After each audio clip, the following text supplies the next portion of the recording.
All right. Hey, everybody. Welcome. We are live. I'm here with Brenda and Kevin, and I'm really excited to have this conversation with you guys around marketing your expertise, to build your brand, to build your expertise. It's going to be an awesome, awesome conversation. So thanks so much for this. Very, very excited to have you here. So I'll start off by saying if you are joining this conversation, we encourage you to share your comments, share your thoughts, chat with us. Let us know what's going on. Where are you calling in from? Are you calling in from North America, South America, Africa, Europe, Asia, Australia? Let us know where you're at. I think that would be great. We'd love to see and love to hear from you. And this is brought to you by the Thought Leaders Branding Club. We are a TLB Club, or Thought Leaders Branding Club is a membership community designed to help small business owners elevate their brand, their business, their sales, and everything by being part of a meaningful group of people that all want to elevate one another. We share resources, we share tips, we share accountability goals and wins. We have weekly coaching calls, we have weekly training calls, and members get access to the entire library of 175 master classes, which we've done over the years, including featuring these two people as well, which is great. And you can join us at one of our weekly meetings every Thursday at 4 p.m. Eastern and see what it's all about. So and today's topic is about marketing your expertise. I've brought two of my favorite marketing branding experts, and not only are they prolific on LinkedIn, they're also doing stuff on other platforms too. So I think that's one of the reasons why I love having them here. We'll start with some introductions. Brenda, why don't you please introduce yourself, and then we'll go to Kevin to introduce himself. Awesome. Well, delighted to be here. Thank you so much for inviting me, Bobby. And if you guys didn't notice my caption, Brenda Meller, I'm a fan of Bobby and Kevin's. That was my job title. When I came in here, I'm like, can I rename myself? Here you go. Brenda Meller, fan of Bobby. Because I really That's am. nice. These guys are like awesome. They're like my idols, and I follow them and I learn from them all the time. In my spare time when I'm not fan adoring on both of Kevin and Bobby, I do LinkedIn coaching. I'm an independent marketing consultant, and I help my clients with their LinkedIn presence as well as with their marketing through their LinkedIn profiles and pages. And I've been doing it for about 7 years, having a blast, and delighted to be here today. Thanks, Kevin. Go ahead. And I'm loving that I'm here with Brenda and Bobby, right in the middle. I think it's fantastic. You guys are amazing, and I learned from you as well. I think Brenda was the one who first taught me the was it co-opetition, and we do a lot of similar things. Brenda was smart enough very early on to know that you can work with those competitors, much like an athlete does when they run. If they have good athletes competing against them, they get better. So I love that. And I truly always owe that to Brenda. And, I help people eliminate what I call organizational and personal branding. And that was trying to be everything to everyone all at once and let the audience sort it out. Doesn't work. So I'm here to refine, and just happy to be here.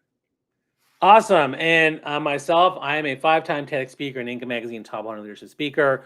I've done 1,000 keynotes workshops across 4 continents for the last 20 years. So professional speaking and training coaching is my main business, where I go to companies, conferences, and teams and help them with things like digital marketing, thought leadership, personal branding, content strategy, and things like that. I now also talk about LinkedIn and Twitter and video content strategy.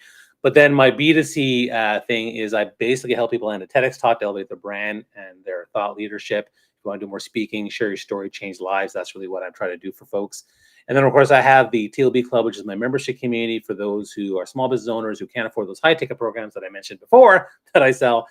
This is where you can get access to me and get access to me and some amazing people. If you want to learn more about the TLB Club, click the link there in the QR code. You can learn more about it.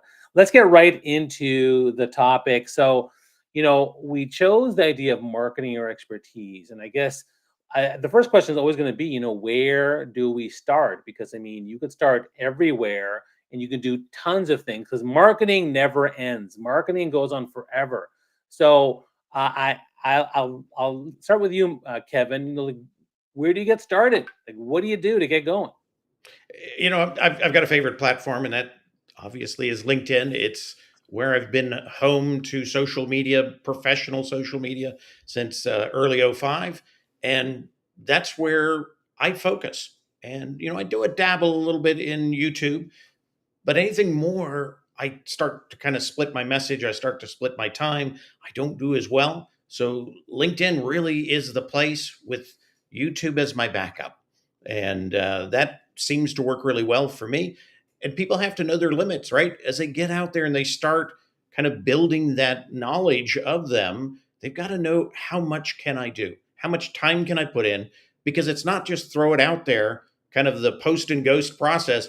You've got to cultivate a conversation for any of it to work. So that's what I suggest. If anybody's out there, find that platform that feels and fits good for them, where their audience is and receptive, and go with it.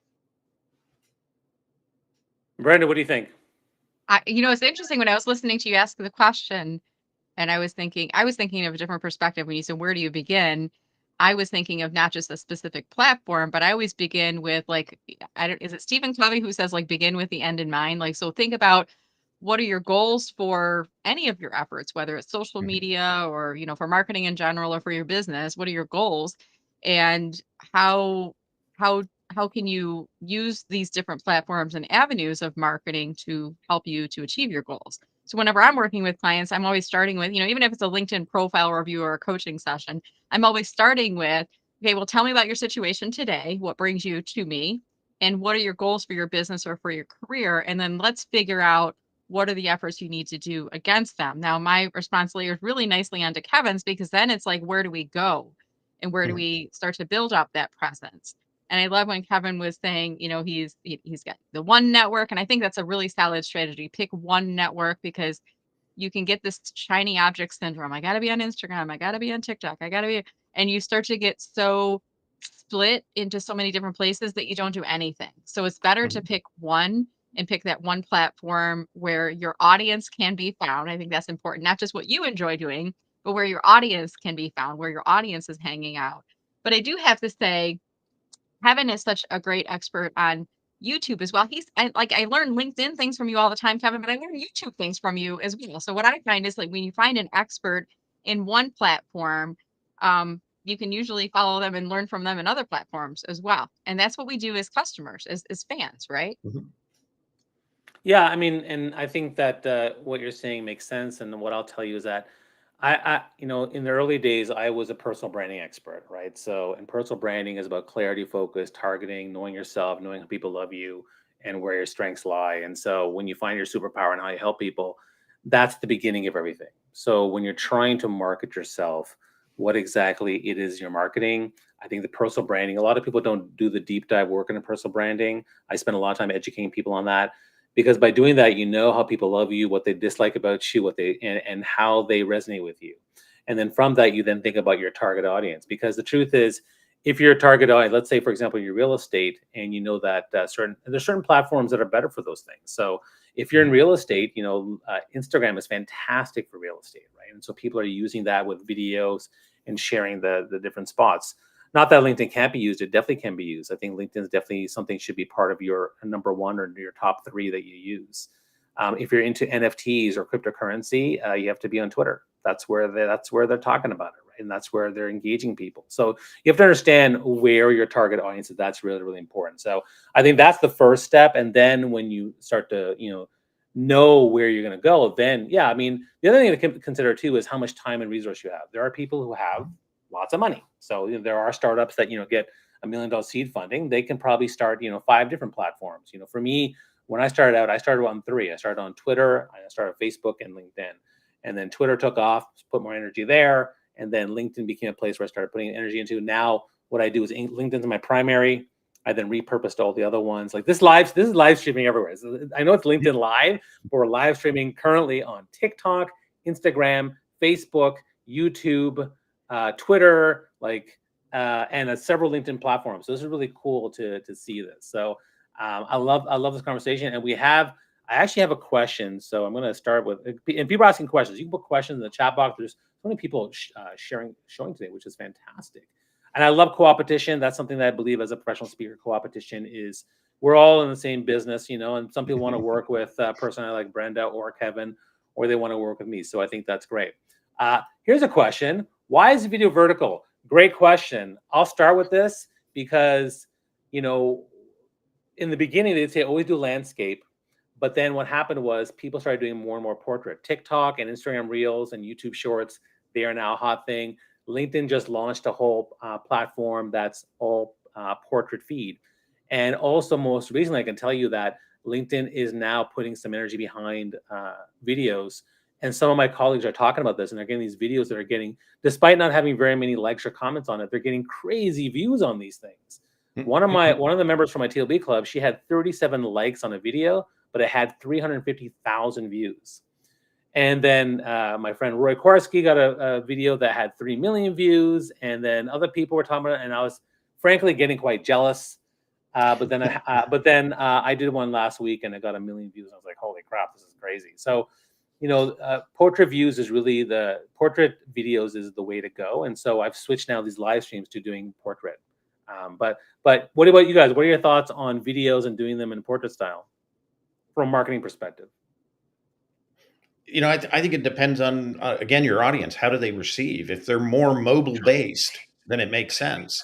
And the whole video tab component of LinkedIn is fascinating to me, because when you see a lot of the posts that get into the video tab, they don't have a lot of comments. They don't have a lot of reactions. And that's because those are coming from the actual video on the platform, as opposed to in that particular feed, the regular feed, right?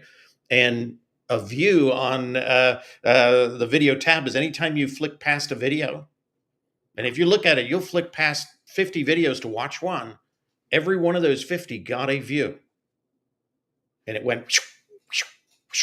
And so to me, that video tab is a bit of a vanity metric kind of thing. It pumps us up, but it doesn't really change what we get from it. So if our customer is more apt to watch a square video, landscape video, or these kind of jail bar videos, the mobile style, figure out what it is. And I would say try different formats. And believe it or not, landscape is getting into the tab as well as square. So they're mixing it up as well. So I'd just say open it up, try it out, see who your client or your customer or your target responds to. Brandon, what are your thoughts? Something really interesting is going on right now. Look at this below. When we had a really long comment, it's hiding the third. I know, I'm covered. But I love stuff like this. It allows us to kind of experiment and learn from the process. And I think the video service providers are, can you put a small comment on there, Bobby, so we can see the difference? Like a long comment completely hides Bobby, a short comment doesn't. But it's almost like 2 lines of copy. I'm not sure if 3 lines of copy would be hiding it as well.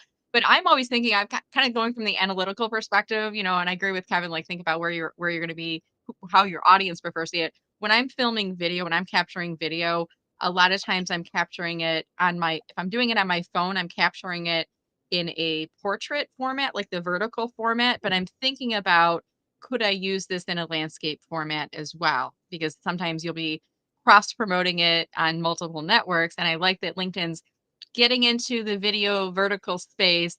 I still feel like LinkedIn's trying to be like TikTok and Instagram. I wish LinkedIn would try to be more like LinkedIn, rather than try to replicate. We'll see if that pans out over time. I still feel like the video feed I think it's only open by invitation only to get your videos inside there. They haven't opened it up to everyone. And even, I'm one of those people they invited inside it. And I still have to like dig through my email and figure out who am I sending this to again? And what are the instructions? And then when I provide it to them, I don't know if it's getting in there. I don't hear, unless somebody messages me and say, hey, I saw your video in my feed. So I think you have to think about, if you are capturing video, I would say, think about capturing it. And could you use it in a different format someplace else? So if you're capturing it in vertical, could you use it in a portrait, whether you're editing it in like a CapCut or something else in there? And a lot of video editing programs now, if you shoot kind of in this landscape process, they'll chop it up any other way you want it. And so if you think about it in that sense and put yourself towards the center, you can make, a vertical mobile video out of each one of our cells, right? So there's a lot out there that AI is helping us with as well. So, it gives us more flexibility. Yeah, and I'll just add to that a couple things. So, you have to evolve with the way things are, right? And so LinkedIn, for example, even though not everyone's using the vertical, video feed. LinkedIn is very much like Facebook. It's a platform that has multiple ways in which to present content. So, they have the groups, they have all the different things. So it's a very different. And so, like you have people on Twitter and Instagram trying to form communities and groups, just like you have on Facebook. But, I think to me, LinkedIn and Facebook are more generalized platforms. Therefore, they should have everything. They should have all the things. I think LinkedIn should bring back stories because to me, it's a general platform for everybody. And the people who want to use it will then use it. Whereas, TikTok's focused on the videos, and same with Instagram. So that to me is a very interesting piece. And then the other thing I'll say is that, I used to do like square videos because they would be repurposed everywhere. But now what I'm doing is, when I do the portrait video, I always pick LinkedIn as my primary. Then I repurpose it everywhere. It goes everywhere. So it's not that big a deal for me to do that. And also, like you mentioned, the tools, right? The two big tools that I use is CapCut to edit my video, edit my pre-recorded videos. But then I also use Opus Clip to take my live streams and create amazing videos, with short bits. And that platform allows me to do portrait and square and different things that I want to do. So I think that, you have to adjust for your target audience, but I think it's important to use the tools. Which goes to my next question. What are some of the best, I guess, tools and apps you're using to market your expertise out there? Let's go to Brenda first. I almost think about, like, if I were on a desert island and I only had one app to use, like, what's the app? I mean, questions are BS questions anyways, because you would never be on a desert island with one app to use anyways. But I think about, like, what's the most common app or tool that I use? It's Canva. I think that's the big one. I always tell people Canva's graphic design for dummies, but it's much more than graphic design for dummies because there's video capabilities and animation capabilities. Yesterday I was doing a presentation and I was in the presentation, I was telling people take pictures and post them on LinkedIn. And I had a visual of a camera and I created a movement on Canva. So there's a lot of things that you can do there. And I also created certificates. So it was a LinkedIn workshop and I printed out certificates for everyone in the room. And Canva now has a mail merge function where it's kind of like a Word document where you can take a list of attendees, create a certificate, put a field in that says put their name in this field. And I feel like Canva is like the widget that is starting to be able to do like I can almost do everything I need to do in Canva. I almost don't need any other. I use it for PowerPoint slides. Instead of doing PowerPoint, I do Canva presentation slides. So I don't know. There's not many things I need to do that I can't do inside Canva. There's so many other tools nowadays. What about you, Kevin? I'm using more towards TechSmith. I use their Snagit product and their Camtasia product. And the latest Camtasia has a lot of incredible features for editing. I mean, they can take out all those pause words, right? They can take out spaces of time. Not only, let's say, if I said write a lot, which I do, I hate to say that, but you could actually say edit out write. And not only does it edit it out of the video, but it matches your lip. So if you ended with your mouth open, it's not going to start with your mouth closed. It's going to visually seam it. And you really can't tell. So to me, that's incredible. And another piece of this, Camtasia is now just getting into what I used to use with HeyGen, and that is the ability to not only translate, but tonal match your voice and also edit a little bit of your body, your mouth and things like that. So it perfectly works. I mean, I could do the presentation in French, and I've sent that to people and they said, I didn't know you were fluent in French. These are French people. So, it is that amazing. It is that tight. And I think that's cool. And I've done a couple experiments. I've got them out on YouTube. Very cool. So HeyGen's doing it and Camtasia's doing it. I love that because being kind of a global guy and living in 6 countries and doing business in 140 over the years, I got a lot of friends in different languages. So I love to send them stuff like that, little clips. Instead of me talking in English, I could be talking in Arabic or Hebrew or, whatever language I want to be talking to them in. And they get a kick out of it. They know I can't talk it, but they get a kick. Yeah, and it's funny the whole idea of the desert island tool. I mean, I love using Canva. It's fantastic. I love using CapCut. It's hard for me to choose. I have other, and one of the things that I did was I invested heavily last year into AI tools because I knew that they'll offer you these really, really good prices that you can grandfather in or Mhm. lifetime access, and they're going to start adding more and more stuff to it. So one of the ones that worked really well for me was this thing called Cast Magic. And now it has so much functionality for recording all my stuff, giving me transcripts, all these amazing things. And now it can produce newsletters for me and Yes. all the stuff. And I am loving that one. And same with Opus Club. There, I think if Opus Club starts creating newsletters, maybe I'll choose that one versus Cast Magic. So, and there's other ones that are falling by the wayside. So it's really interesting to see kind of how that works. So I'm loving the fact we have all these people who are, and I remember Camtasia back in the day. I used it years Mhm. ago, but I love that a Oh, lot of they've people are ramped commenting it like up crazy. too. Yeah, it's Yeah. good. Yeah. I do have another question for you guys. This one is from Christy Klein. She says, "What is something each of you do differently or uniquely to market yourself as a thought leader?" Hmm. Uniquely. I don't, do we know that? I don't know that we know that, like I know what I do. I know some of what you do. I don't know that we do anything uniquely. I think maybe it comes a little bit from our background, like what were we doing before we're doing what we're doing now? And for me, I was a corporate marketer for many years. I went to school for marketing. I was advertising first and then retail marketing and CRM, contact center marketing, and higher education marketing was my last job before moving into what I'm doing now. So I think it might be what we bring into our roles. And I think we are all three enthusiastically self-employed, if I'm not mistaken. We're working for ourselves Mm. instead of working for a company now. But I think probably what we bring into that is our expertise from our corporate careers into what we're doing now. Is that fair to say? What do you guys think? Well, I think for you, Brenda, I was thinking about the fact that you talk about the slice of pie. I think that's a very Oh. unique proposition that sets you apart. Like, why don't you tell people what you do about that? Yeah, so the pie thing, it was actually not even an intentional branding element. Kevin talks a lot about, personal branding and getting away from the blanding. I mean, for me, it was I was getting tired of doing the standard PowerPoint presentation and I wanted a different slide deck one day. And I think I typed in PowerPoint templates and I found like a deck that was like pie themed.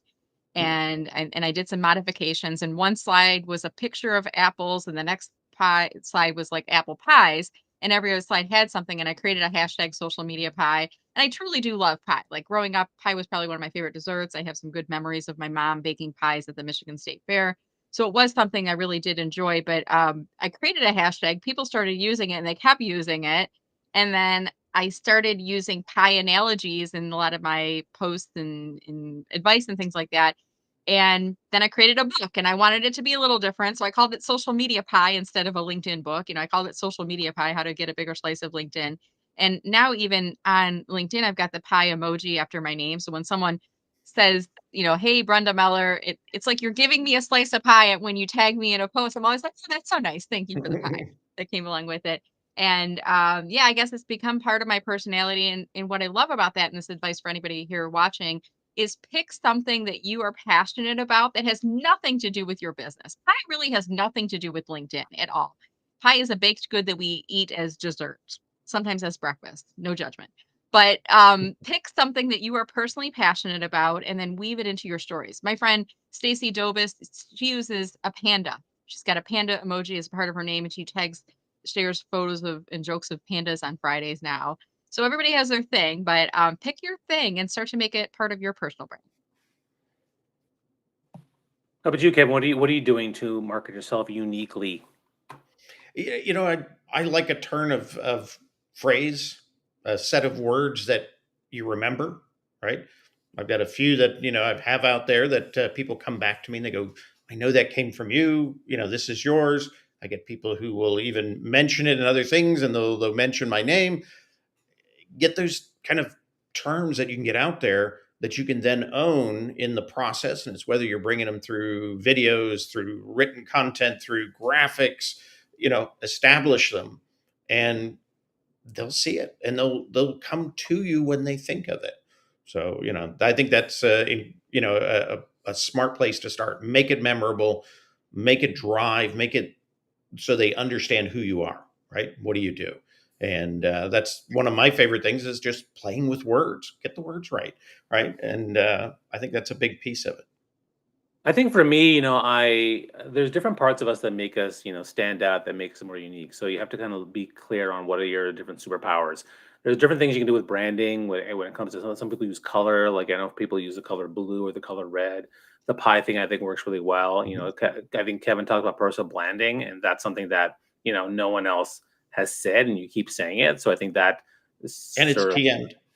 yeah, exactly. Yeah, so that type of stuff works out really well. And for me, like I try to find things that like one of the things that I do that I think sets me apart from most people is I'm really one of my expertise is vulnerable storytelling, and I do that very well. I share my challenges with binge eating, body image, parenting my teenagers, my aging parents, the struggles I have as an entrepreneur, feeling lost, feeling overwhelmed, whatever it might be. I share those things and I share those stories because I know people are listening. They're learning, they're consuming, they're not commenting, but sometimes they'll comment 5 years later or 2 years later, which is Mhm. amazing. So for me, that has been a point of difference compared to other people.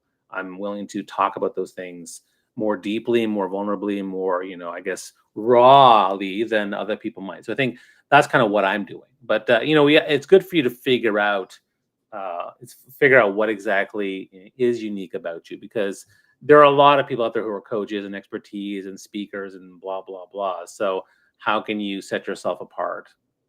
Well, I always love that there's so many experts out there and they say, this is exactly the way you have to do it. You have to Right. tell them everything, or you have to do this, or you have to do that.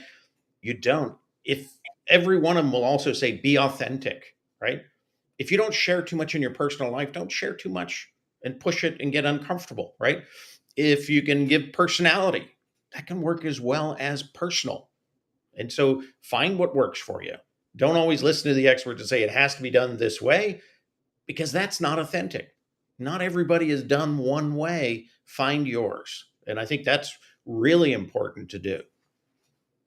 Yeah, and there's a question coming up too. And again, people are listening to this. This is brought to you by the Thought Leaders Brand Club, the TLB Club.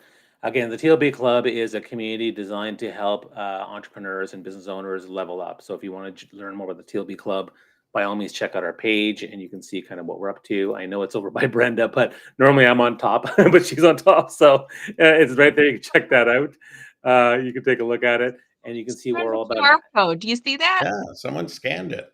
That's Woo. Yeah, cool. yeah, that is cool. I can see what's going on. That's really cool. Awesome. So, but there is another question in the feed there, which is, how to build a small business that's still sustainable. So, I mean, again, when it comes to marketing your expertise and for those who are just starting out, and they're struggling and there's difficult to figure out where to spend their time. I guess maybe some advice to help this fellow out. Brenda, would you like to start with this one? Yeah, without knowing what your business is, I'll kind of draw from my own Sure. experience, and maybe this will be helpful for that person. There's an expression, "Cash is king," and cash is the lifeblood of your business, and we hear a lot about this. So, in the beginning phases of your business, I think a lot of people will spend a lot of time investing in growing the business and building the website and creating the marketing and getting the logo and doing the business card. You need money for all of that. Mhm. So I'm more of a scrappy entrepreneur, and I've always tried to align my expenses with my revenue. I've never tried to, go into debt to build my business. I've always tried to like align, and sometimes you need to cut those expenses as you're going. So I think in the beginning, you've got to figure out what do you have that's marketable that people are willing to pay for and getting some clients early on.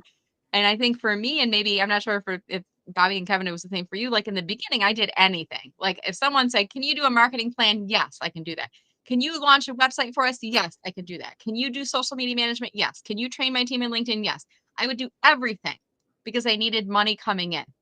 And then as my business started to solidify and I started having enough revenue that I could kind of look at things and have money to pay for a website and to pay for a logo design. And then I started looking at what do I enjoy doing? I don't really enjoy doing website design. I can do it, but I don't enjoy doing it. Mhm. So I think you need to start with like having some structure of having something that is sellable, that is marketable, that people are paying for. And then over time, you need to start to refine what are those offerings so that there are things that you're enjoying doing. Now, there might be a completely different methodology out there that says start with doing what you're good at and only that. I just feel like realistically, if you are just starting your business, you're hungry and you need the income to go in. Mhm. So, Kevin, what are your thoughts? Does that prompt Well, anything? I started my business as a side gig, right? While I had a salary, health benefits coming in. And so I Right. started at, and probably for at least 4 or 5 years, I had another income, right? So it allowed me to get in, and I really focused on 4 things I do well that I know I could do better than anybody else I knew at that time. And I used to refer people. So if somebody wanted a website built, I can write websites. I could probably get in there and fudge it around on a program and create a great website, but it's not my expertise. I would take 3 times as long. I refer to people and they ultimately refer back to me. And to me, that was a big piece of growing, was to know when I should say no, when I shouldn't say, yeah, I could do that, right?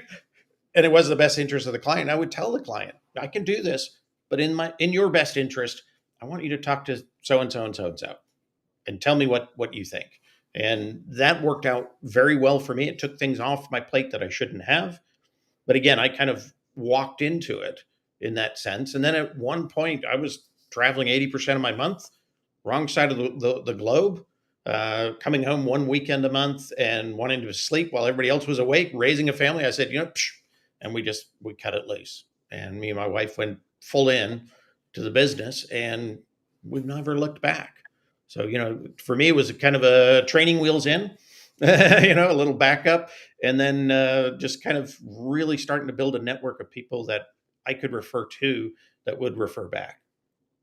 I started 18 years ago, and what I can tell you is that your biggest marketing tool is you, right? Because you are the face of the business and you are the brand ambassador for what you're trying to work on or sell. And so it all comes down to relationships, right? Build those relationships, network with Mhm. people. And if you can do that really well, what happened for me in the beginning of my business was, I had built up such great social capital and relationships with people. I was able to get a ton of stuff done for me for free. So, for example, my first website was done for free by a friend who I had partnered with. My first business cards and brochure was done by another friend who loved me and wanted to help me out, and so she did that. So I was able to get a lot of, and so I collaborate with people, I partner with people, we do value exchanges.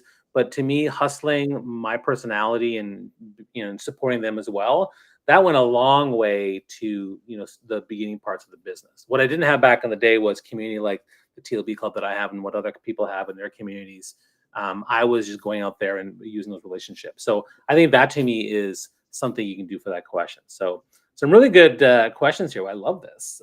Thanks so much for everybody for this. Mhm. And again, we're talking about marketing your expertise. I kind of want to, I know that we talk a lot about LinkedIn, and you three of us are very, very big on LinkedIn. So I'd love for you to talk about when did you decide to expand to other ones and maybe why you did that? Kevin, I'll start with you, and then we'll go to Brenda. My other one technically has been YouTube, and interesting enough, I've had several YouTube channels. Starting back about 15 years ago was the first one. It's still out there. It still does well. It has nothing to do with LinkedIn. It has nothing to do with my business. It's called Real Modern Homes, and it was just kind of categorizing homes I owned and also sharing others. And YouTube is a natural place for me to go, because what I try to do is to kind of help people understand things, educate people in different ways. And I love the entertainment kind of education that YouTube provided. But how I really got back into it was LinkedIn didn't do closed captioning for a long time, Right. and I wasn't going to load videos onto LinkedIn without captioning. So I started going to YouTube, and I would upload the video on YouTube, get the closed caption, bring down the file, and I would bring that over to LinkedIn so I could do that. That's how I got in, and I thought, why am I not keeping knowledge over here and be able to send people? Because I have people who come to me and say, well, how do you do this, this, and this? And you can retype that every time, or you can cut and paste it into something. I just said, here's the link. And that's my give back. And it's also a way for them to understand that I know this stuff, and they share it with others. And it always kind of comes back in that sense.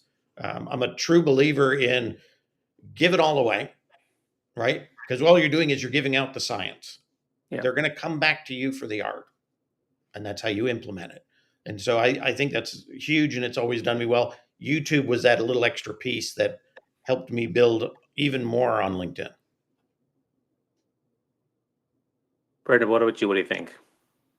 So I started on LinkedIn. I was actually anti-social media back in the day. Like everybody was on the Facebook bandwagon. You need to be on Facebook. I'm like, I'm not doing that. I don't even know what this Facebook thing. I didn't want to do Facebook. I resisted it. Right. And when I joined LinkedIn, I was in corporate marketing, and my role was overseeing social media. So I needed to get on. So I think I did get on. I don't know which one was next: Facebook, Twitter, Instagram, YouTube. Kind of a little bit of everything. But for me, I've always dabbled in what I see as the emerging platforms because I want to have some knowledge about them. I personally like to claim my name and my company name on those platforms so nobody else can. Now I know Kevin Turner has, he has Kevin D. Turner for a reason because there's a lot of other Kevin Turners. There's not a lot of Brenda Mellers that are out there. There's a few, but it's more, I want to have a presence on networks where I think there might be some opportunity for me. And I think the more important thing for your audience to think about is, what are your business goals? What are your career goals? And then how can social media help you with that? You may only need LinkedIn. You might not need to have any other presence on any other networks. And if you do, maybe LinkedIn is to support your business or career goals, and Facebook is just for friends and family. So your goals are different there, keeping in contact with people and whatnot. And I need to interesting, go Bobby. back and redirect people from Yeah. my Facebook, from my X, from my Yeah. threads, and just say, if you want me, I'm on Yeah. Go LinkedIn find or me I'm on there. YouTube, right? Because So what's I interesting don't for check me, them. Bobby, is that you mentioned, I know Twitter's one of your big networks, and you still call it Twitter, right? Do you call it X, or I call are it. you? It's Twitter. The brand is Twitter. Yeah. People only call it that other letter because of some emotional projection of an immature tech billionaire. So I But mean, that's all I say you've about that. embraced the network, but it's even like Facebook that they're trying to call. We're trying to call it Meta. I'm like, well, Yeah. it's Facebook. I can't call it Yeah. what it isn't, what it Right. was from before. But Right. it's Now, kind of what if they change interesting. LinkedIn's name?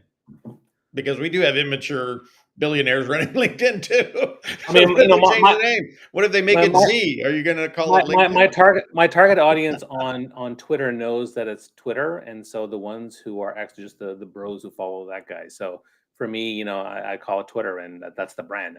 I call it Kleenex for a reason. I don't call it the Costco brand tissue paper. I call it Facial Kleenex. tissue.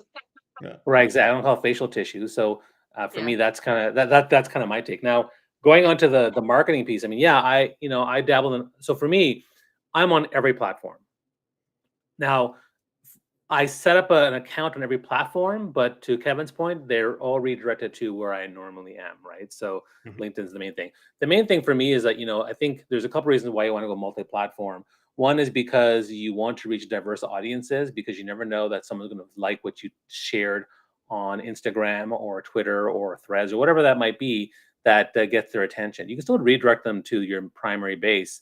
That's the first thing. The second thing I'll say is that um, and also to that point, there's some things that are just better. So I'll give you a good example. Dan Roth, anyone know who that? Daniel Roth, he's the editor in chief of LinkedIn, right? Mhm. Now, when he does a post, you can comment on it. He might engage. Okay. Has anyone sent him a direct message? I have. Has he responded? No. But where did I get a reply from him? On Instagram. Hmm. And what I found from a DM strategy, Instagram has the highest proportion rate of people who reply versus any other platform. That's interesting. So it's a place for me to DM people and actually get responses. So that's something that you have to understand about the different platforms. You can get better results from that with the DMs over there than any other platform. And the Was other it thing Dan is, Robbie, or what's that? was it him? Was it Dan Roth responding, or was it a Yeah. team member responding No, from no, him? no, it's him. Yeah, interesting. Because Instagram, he's talking about more personal stuff, right? And so he was more willing to share personal. I shared a response. He's more willing to share. So it was more casual. It was on a weekend, right? So he responded to me, which is great, and that makes me more in his mindset or being aware of who Bob Umar is, right?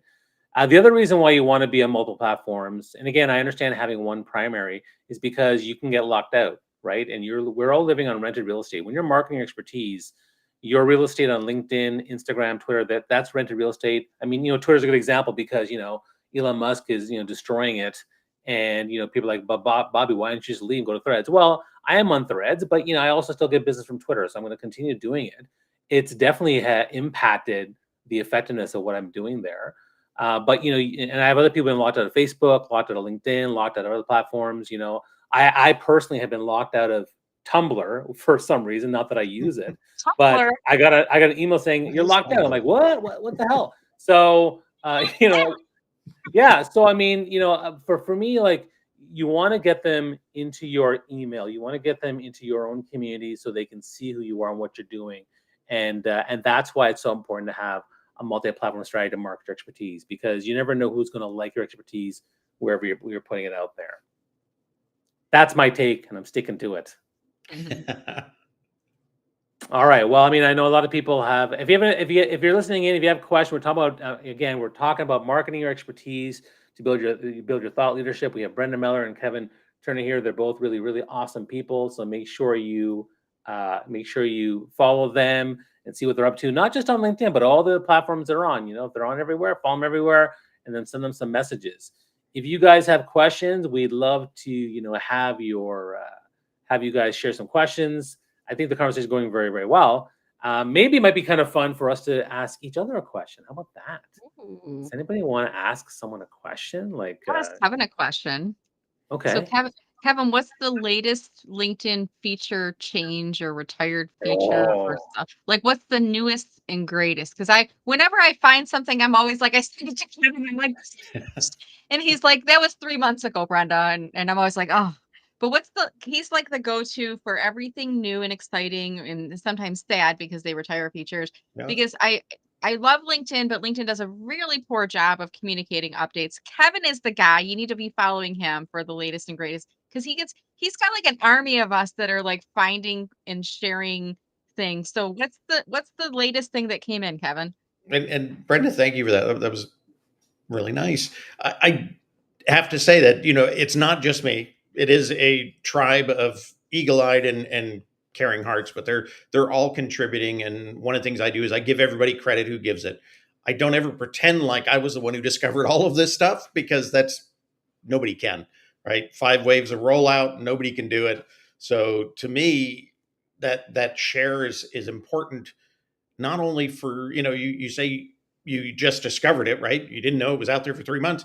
There's still stuff that I have on that list that I don't have, right? So I would never have known about it if I hadn't kind of cultivated this group who wanted to share. And that's how you got to do that and give credit. Now, the biggest thing that's happening right now, you really can't see it.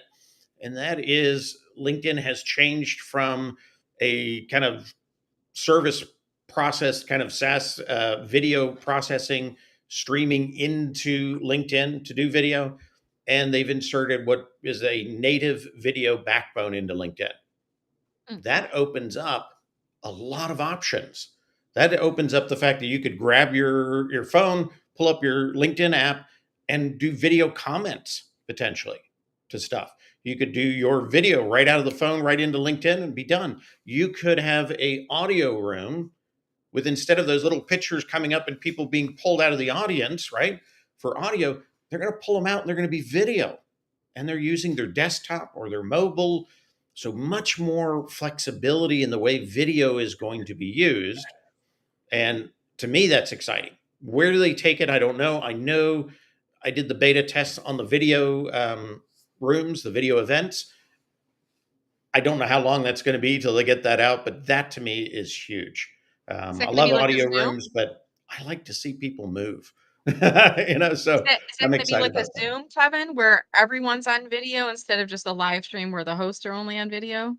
It could be, but it'll be very much like an audio event where whoever's hosting it pulls people up, right?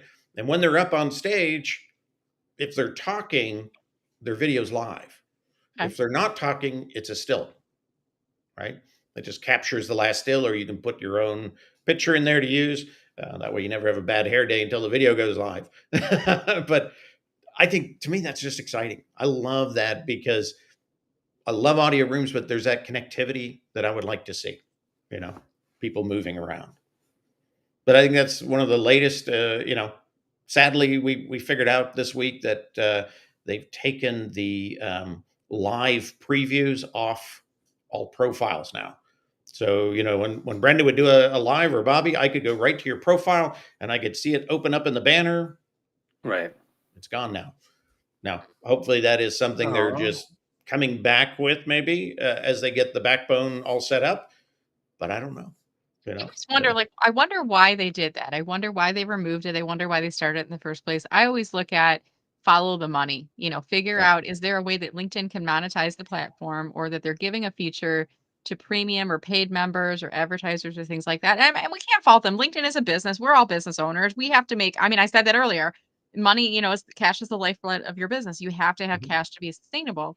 But what I I think it's wish, all bandwidth. yeah, what I It's wish is costing too that much to do. there's Hi people there. like Kevin and Bobby, and there's so many of us out there that are passionate about. I wish like LinkedIn would reach out to us, the coaching and training community, and Yeah. say, "Hey, we're thinking about doing this. What do you think the user feedback would be, or would this be helpful for you?" Like we would tell you before you launched features and before you wasted a lot of time and money and invest. We would tell you. We would be very candid with you on that. If LinkedIn is watching, listen to us. But they I mean, probably the money thing is important because the money thing for sure. Like I think they removed that banner video thing. They moved the profile video. They moved the stories because it's expensive and they don't want to do it. And what percentage of users use it? But again, I think that if you're going to be a platform, you should give us as many options as we can to want to stay on here and do all the things we want to do. So that becomes a bit of an issue. There's some more questions in the thing. I want to make sure we get to them. So one was, Bobby, how do you find time to do client work if you create content on so many channels? Great question. So, at the end of the day, number one, LinkedIn is my primary. I allocate a certain amount of time per week for my content creation strategy, and the majority of it's on LinkedIn. However, I have a team helping me with what's being posted. So one is, I have these live, for example, I'm doing this live stream, and I've done other live streams using Opus Clip to then generate 20 different clips, which then my VA then posts on TikTok, Instagram, Reels, and YouTube Shorts. Great, no problem. It generates AI copy for them, tags the people that are in it, and I think that's something that works very, very well for me. So, I've also have other tools where, for example, if I post an image on Instagram, it automatically shares on Twitter. And when I upload a YouTube video, it automatically posts on my company page, Facebook page, and on Twitter. I use if this then that to automate those things. So this is a way where I'm actually able to, spend my 12 hours per week on marketing my expertise, and I'm not going crazy with other things. And then when it comes to client work, yeah, I mean, the thing is, I am getting clients from the other platforms. So for me, that's where I'm going to respond to those messages and get those clients. So I have client time, marketing time. We all have to do the different things. So that's kind of my answer to that. You guys have any thoughts on that or anything you want to add before I go to the next question? over the past year, I've been paring back. And I know, Kevin, you said you do a lot of things for free, and I do a lot of things for free as well. But when I do group coaching or office hours or things like that, I'm like, they're getting access to me. And similar to when you said, Bobby, if people want to get access to me, you've got to join the thought leadership branding community. I think, as a smart business owner, as a smart entrepreneur, you only get 24 hours in a day. None of us get more than that. So you got to figure out, how do we monetize a portion of that so that we can continue to be enthusiastically self-employed and we can continue to run our business. But I think, Monica, to answer your question, it's Bobby's very strategic and intentional about his time. He manages his time. He doesn't let his time manage him. So he's very strategic about what he does in there. That's the key. Awesome. There's another question. I think this one's for Kevin probably. Can you compare Camtasia Studios with LinkedIn Video? I'm not sure what that comparison is, but tell me about it. I'm not sure, but Camtasia Studios, I use Camtasia Studio Pro. It's just as far as putting together video, it has formatting in there that will help you create a video that formats well for LinkedIn. They can format for other, platforms as well. I don't really think of LinkedIn as a place where I would create video. I think of LinkedIn as a place where I deposit video, right? After it's created. Now that could change, with this native video stuff. You could see more people just coming on and putting the video together. No, don't even worry about editing it. I rarely edit anything. It's you get what you get, right? If I bloop, you get what you get. And so I think we're going to see a lot more of that.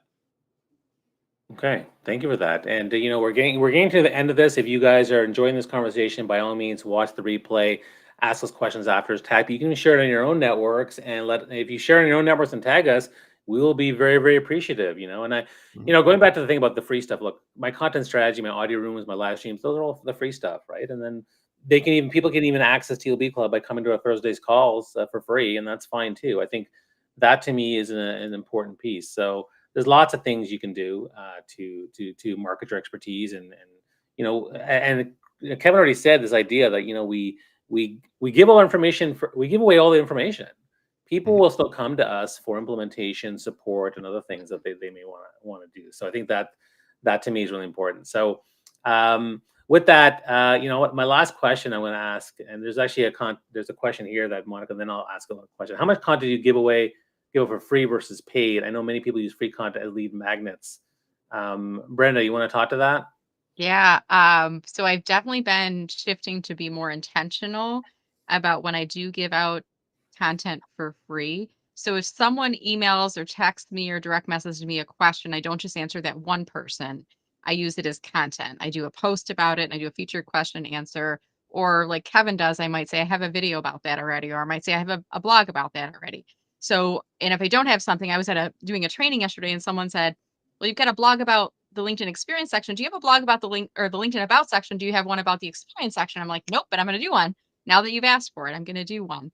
The other thing I've been doing is moving people into, moving them into my VIP email community by way of checklists. So if you go to mellermarketing.com/checklist, I think I've got like 8 checklists right now, everything from 15 LinkedIn profile tips to coaches and consultants to creating a company page on LinkedIn. I've got a couple job seeker lists, like do this now if you've been laid off. So you give me your email address and I give you a free download. And in exchange, you come into my VIP email list community where then I have the ability to communicate with you. And to piggyback on Bobby's earlier point, we are living on rented real estate on social media. So by bringing them into my email community, bringing them into my ecosystem, I'm not relying as heavily on LinkedIn or some of the other networks, because if LinkedIn shuts me down or puts me in jail, which they've done, and I've done nothing wrong, I just got caught in the crosshair, so to speak, I still have the ability to communicate with my clients and with my members. So I think being strategic about setting some of those processes up and giving them something of value. Because if you're going to give me your email address, I've got to give you something really good for it. So I like the checklist as a way of doing that. Great question. And I can answer that too. One of the things that for me is, lead magnets are really helpful. I mean, and the tip I'll give you on lead magnets is that, so I'll use my TEDx thing. So my main thing is I help people land a TEDx talk guaranteed to elevate your personal branding and thought leadership. So I'm running actually a TEDx event, in a couple of weeks, and you can certainly click on that and learn more about it, and that you check the QR code. But one of the ways that I help people with the TEDx journey is I help them with the first step. The first biggest step with TEDx Talks is, how do I come up with an idea? And so what I've done is I've created a lead magnet called the Get Your TEDx Idea template. And it's like, 4 pages long, but you can click the QR code, this one, and you download it. You're now part of my email marketing system. I'll then invite you to, the other stuff that I'm doing, right? So that is, it works very, very well strategically to get people along that marketing funnel. So then eventually they'll join the TEDx event, which is on October 5th, 14th, and that's kind of how it comes into play. So, I'm doing different things, and I think Brenda also is doing different things too, which I think is great. So these are great questions, and I'm glad you're all here. I know we're near the end of the time. So Brenda, before we close, I'd love for you to, pitch your brand or business and encourage people to follow you and join your stuff. So why don't you tell us a bit about what you're doing and how people can join you? Well, first of all, I want to give a shout out to Bobby for organizing this, the Thought Leadership Branding Club, which is an amazing membership organization, and Kevin D. Turner, who is my go-to. I mentioned your name like yesterday when I was doing training. I'm like, Kevin D. Turner, you guys got to follow him. Like, I mention him all the time with the amount of expertise and I resources. mentioned Kevin too, actually. Right? So I mention them all the time. But if you're interested in getting a bigger slice of the LinkedIn pie, I do specialize in working with people who are self-employed. And I also help people that are job seekers or thinking about a career transition, as well as corporate employees. So if you want one-on-one help with LinkedIn, profile optimization, team training, or if you're looking at learning in a group coaching or an online space, I do have some online courses as well. Make sure that you look me up on LinkedIn, or you can go to mellermarketing.com to learn more about any of my services. And again, Bobby, I just want to say thank you so much. We can't see him right now. We know he's there. But this has been so much fun joining you and Kevin. It's been a highlight for my day. So thank you again for the opportunity. Kevin, how about you? Share your brand. Tell us, market your expertise for us. Can you do that for us right now? Absolutely. Well, and I love everything that Brenda just kind of brought through, and I appreciate being here as well and being here with both of you because I have great respect for that. And to me, it's all about kind of helping people really refine what their message is, what their brand is, maybe even how they want to approach the market itself. And I do have a concentration on documentation, and LinkedIn is a big piece of it. Got a incredible amount of written recommendations that I always suggest people go to my profile, slide on down. There's like 250 written recommendations. They'll give you a good feel for what I do and who I do that with and what they're getting from it. To me, that's probably the best place to kind of test people out. If they're not getting those recommendations and they're not giving those recommendations, I'd be a little worried about working with them, right? Because people can present well. So I always suggest that. And I'm always open for conversations, to talk to people, to learn about them, to see what their needs are, to see if I can help them or to see if I can get them to the right people. And so I invite people to do that. Follow me. I'm big on follow first, and let's engage, and we'll go from there. Thanks, Kevin. I appreciate it. And I can tell you that, Kevin and Brenda have been people that have been part of my LinkedIn community and family for several years now. I highly respect them and value them. I had the pleasure of meeting Brenda Miller in person in New York City last summer. That was great. I consider her a really good friend. And Kevin is someone I wish I could meet in person, but I heard that you met some of my other colleagues, including some from the TLB Club. So that was great. But you guys, and Kevin, I actually talk about you as the guy to learn about, about all things LinkedIn like features. So like you have that really unique brand, which is so awesome. So for the most part, I think that's really, really excellent for you that you've done that. So thanks so much for that. In terms of me, guys, like the two things, if you want to do, a TEDx talk, or you have an idea to share, you think it's going to be something that can change lives and elevate your business and brand and 10x your speaking, storytelling, whatever. I love TEDx talks. Go to my newsletter, but you can download this TEDx idea template in the QR code. It gives you the first steps to get your idea across.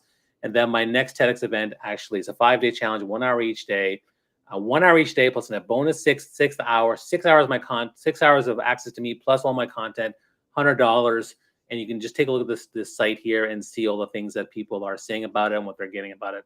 And of course, finally, the Thought Leadership Brand Club is a membership community for small business owners. If you want to elevate yourself, you want to get access to library master classes, coaching calls, accountability, some amazing people in the group, access to all the speakers and all the people that are there, you can check it out and see kind of what the benefits are of being part of that group, being part of a safe, inclusive group where you share goals, you share wins. I just think there's just something really amazing about that. So I encourage you guys to check that out. So thanks to my speakers, thanks to all the amazing people who have been sharing their amazing, comments. We got a lot of engagement today, which is really great. So, like Ian says, this has been really good. Yeah, it has been really good because I think these guys that up here that I'm talking to are among the best in the business that I know. And I'm very, very pleased to, you can see someone scan the code. Yay. You guys should keep scanning it because I get excited every time like something goes over my head and I'm like, oh, people are scanning it. So somebody scan it again because I want to see that it's fun. I've never seen that. Is that like a restream feature, Robbie? And again, listen, I use I use lots of tools, guys. So like, I've tried StreamYard, I've done Socially Active, I've done the other ones. To me, Restream is my favorite one, particularly with the multi-stream piece, the QR codes, the captions at the bottom, all the different things you're doing. So Brendan's you capture yourself. You do that to yourself. It's funny. Brenda needs like a little one-arm bandit pull so they can spin us around. Because Brenda's she's getting stuck behind a lot of these stickers and and pop-ups. And I feel bad sitting in the middle. I'm getting stuck behind the comments. But look at this. Brenda's marketing herself. Look at her. She's talking to us while we're talking. Like that's marketing, baby.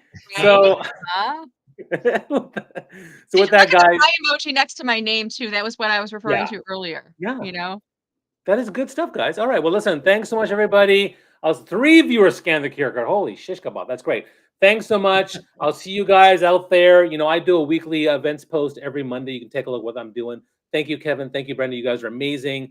And of course, I'll be promoting you guys with the Opus Clip, you know, shorts across all my social media. So thanks, everybody.